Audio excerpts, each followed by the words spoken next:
Hey, what's going on YouTube? Or Storm here with another little discussion video today. Today I'm going to be chatting with you guys about why I think a lot of people in Yu-Gi-Oh treat opinions as facts. And I think there's a big difference between the two. Now, obviously I saw this Paul over at Team APS was chatting about this in one of their videos, and I actually came across this the other day. One of my subscribers also streams on Twitch, and I'm watching his stream, and this one guy starts going on about how adult Jays are only seeing play because of the quote Gem Knight engine or whatever, and he keeps going on as if it's absolute factual information. Um, and one of the other mods kind of got a little touchy about it and banned him, and he starts messaging me about how his stuff is completely fact and blah blah blah blah blah. Um, and I go into this and I basically tell him it's that you have an opinion. It's not a fact. Madolches will all, and my thing about Madolches is I've always thought they'll be a good duck simply because tiramisu is a thing.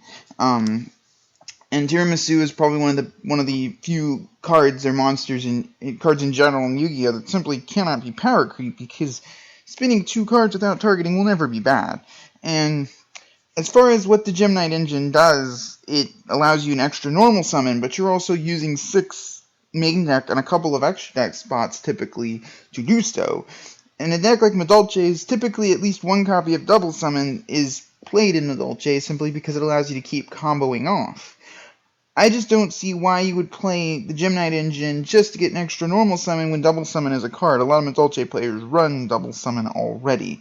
I feel like the biggest issue.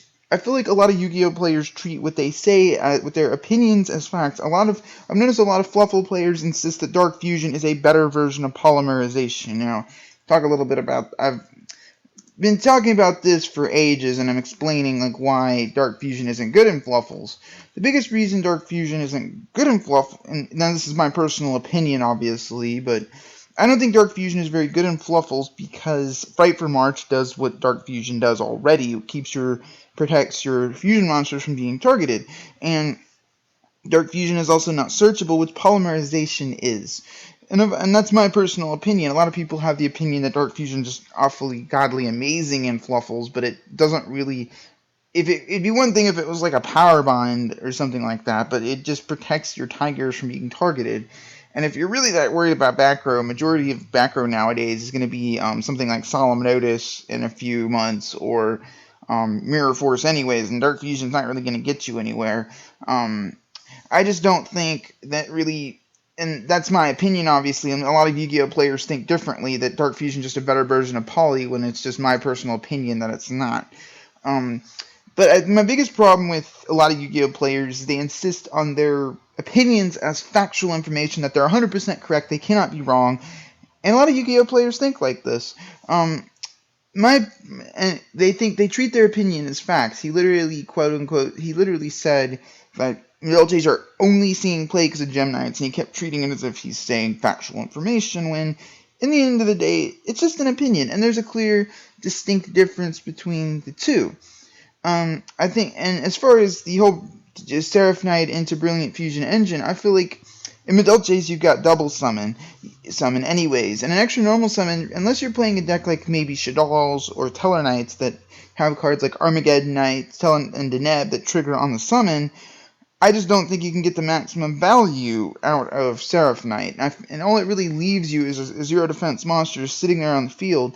Unless you're going to OTK your opponent that turn, you're wasting a lot of extra, especially in a deck like Madolche's where the space is pretty tight, especially in the extra deck, because you're already running a lot of, if you're probably playing the instant fusion build and you're running cards like Fusionist and stuff like that in your extra deck already, it can give you a bit, it just doesn't really, it's not really necessary. So I just think a lot of Yu-Gi-Oh players insist that their opinions are facts, and they're really not in the grand scheme of things. I think people, I think I think most of the time everyone has built their deck their own way, and if you shouldn't just insist that your way is the only way to build them. I think as far as the whole Gem Knight engine thing that he was saying, I don't even think it's necessary in Madolches when double summon is a card. So, but as far as, I think a lot of Yu-Gi-Oh players treat their opinions as facts, and they can never be wrong, and they're right 100% of the time, when it's simply just not the case. So anyway, guys, As always, I'd like to thank you guys for watching my video today. Really appreciate when you guys watch my videos. The upload schedule is going to be a little bit different this week because of Thanksgiving, but stay tuned for more videos. Anyway, guys, as always, I'd like to thank you guys for watching. Swardstorm, signing out.